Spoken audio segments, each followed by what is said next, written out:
자, 오늘 10월 13일 목요일 옵션 만기일 시장 마감하고 있는데 현재 증시가 또 큰 폭으로 주저앉고 있습니다. 사이드카가 걸리지 않을 정도로 매일 이렇게 증시를 피말리게 하락시키는 것도 능력이라고 해야 될까? 증시가 완전히 망하는 수준까지 가고 있습니다.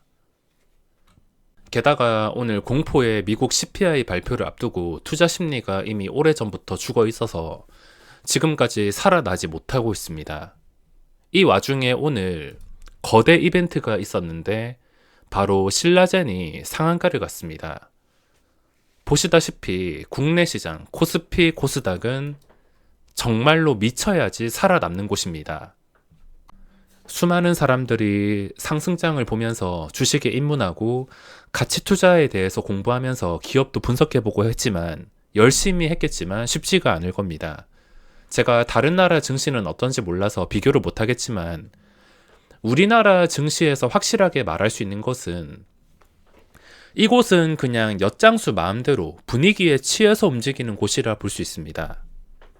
특히나 분위기 하나로 인해서 시가총액 규모가 최소 수백억부터 수백조 원까지 머릿속에 상상만 할 수 있는 금액으로 아무렇지 않게 뻥튀기 되고 움직이는 곳이 신규 상장판인데 다시는 가치의 수십 수백 배를 뻥튀겨서 증시에 똥물 튀는 일이 코스피에 없으면 좋겠습니다. 현재 LG에너지솔루션의 시가총액이 110조 원 정도인데 시가총액부터 말이 안 된다 생각을 하지만 또 신규주에서는 이게 가능합니다. 어차피 엿장수 마음대로고 상장한 다음에도 이런 인위적인 수급이 개입을 해서 방어를 못 해줬다면 100% 카카오페이나 SKI테크놀로지 같은 다른 대형주들과 똑같은 길을 갔을 텐데 인위적인 수급이 개입을 하니까 주가가 말이 안 될 정도로 방어가 잘 되고 있습니다. 그냥 엿장수 마음대로라 생각을 하시면 되겠습니다. 요즘에 또 난리가 난 카카오 종목들, 카카오게임즈, 카카오페이, 뱅크 전부 다 제가 이때까지 봤던 폭락하는 주식에서 가장 잔인한 각도로 떨어지고 있습니다. 제가 수많은 폭락 종목을 봤지만 이런 잔인한 각도로 떨어지는 종목은 처음 봤습니다. 이 중에 카카오페이는 진짜 레전드라고 생각이 드는 게 삼성페이, 애플페이도 가만히 있는데 카카오페이라는 걸 상장을 시켰습니다. 물론 상장시키는 것까지 그렇다 치더라도 주요 경영진이 20만 원인가 거의 최고점에 먹튀를 했기 때문에 문제가 되었습니다. 사실 우리나라 증시가 지금 이 상황이 된 것도 이런 무분별한 이상한 종목들을 모조리 뻥튀기 시키면서 상장시켜서 지금 코스피의 시가총액 규모는 엄청나게 커졌는데 여전히 2000포인트에서 제대로 된 자리를 찾아가지 못하고 있습니다. 자, 오늘의 대형 이슈가 신라젠이 상한가를 갔는데 비상식적인 우리나라 시장에서 살아남기 위해서는 아예 주식을 하지 않던가 이 상황에 적응해서 똑같이 미치시면 됩니다. 절대 상식선에서 생각하지 말고 상식보다는 분위기를 읽을 줄 알아야 됩니다.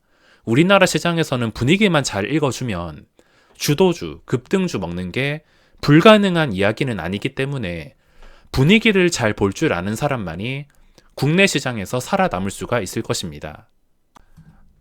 자, 이런 상황은 몇 개월에 한 번씩 찾아올까 말까 하는 이벤트이기 때문에 저도 당연히 단타꾼으로서 오늘 매매에 참여를 했습니다. 제가 어제 영상에서 계획을 말씀드렸는데 신라젠의 매수 조건, 매매 조건이 딱 두 가지가 있었습니다. 첫 번째가 완전 싸게 시작할 때, 두 번째가 비싸게 시작하면 최소 마이너스 15%, 좀 넉넉하게 10%에서 마이너스 20% 순간적인 급락이 나올 때, 이건 현대중공업을 비교해보면 알 수가 있으며 이 두 가지 조건에 해당이 될 때만, 둘 중 하나에 해당이 될 때만 매매를 한다고 말씀을 드렸습니다. 자, 오늘 이 첫 번째 조건에 만족이 되었습니다. 만약에 좀 비싸게 시작해서 한 12,000원에 시작을 해서 급락도 나오지 않고 바로 상승이 나온다던가 아니면 제자리에서 계속 움직인다면 저는 매매를 아예 하지 않았을 텐데 이 1번 조건에 해당이 되었기 때문에 저는 그냥 시초가에 바로 주문을 넣었습니다. 시초가에 주문을 넣어서 상한가까지 순식간에 가는 것을 보았는데 뭐 시작하자마자 바로 VI까지 걸리면서 올랐기 때문에 제가 고점까지 뭐 줄 때 먹을 구간도 없이 단숨에 20%까지 올라갔습니다. 그래서 적당히 익절하고 몇 번 단타 치다가 증시 분위기도 별로 안 좋고 뭐 여기 끝까지 내려가길래 아 끝났다. 더 이상 내가 신경 쓸 게 아니다. 뭐 혹시나 10,000원 호가를 회복해주는 잠깐 매수세가 들어올 거라고 정도는 생각을 했지만 다시 상한가까지 갈 거라고는 생각을 못했습니다.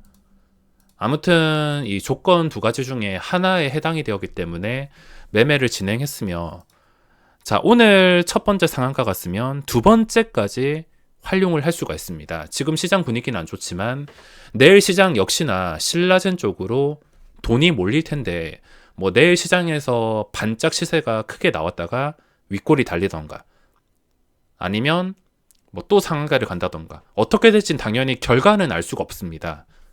근데 확실한 것은 지금 시선과 분위기가 이쪽으로 다 몰려있기 때문에 두 번째 날까지 단타로만 활용을 할 수가 있을 것 같습니다. 대신에 단타는 상승할 때 무지성으로 따라가는 게 아니라 좀 하락할 때 하락하면서 10,000원과 가까워진다든지 눌림목이 발생할 때 그때만 눌림목에 들어가서 한 번 슈팅이 나올 때 적당히 익절하는 것. 딱 내일까지는 신라젠에서 매매를 진행할 수 있을 것 같습니다. 대신에 내일이 지나고 다음 주부터는 신라젠은 그냥 관심 종목에서 영구 삭제할 생각입니다.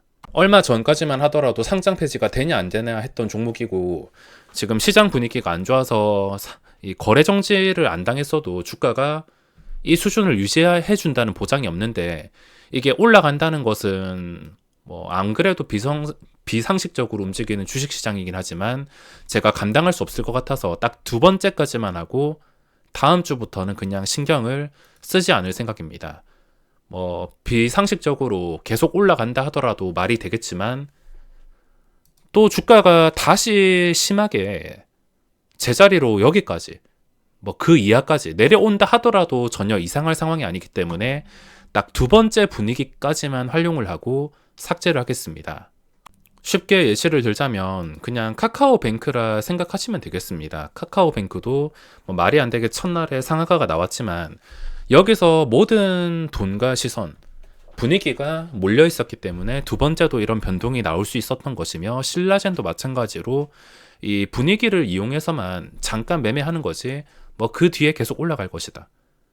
거기까지 기대하기에는 욕심이 아닐까 생각을 하고 있습니다. 혹시나 뭐 계속 올라간다 하더라도 제가 계획할 수 없는 움직임일 것이기 때문에 다음 주부터는 아예 신경을 쓰진 않겠습니다.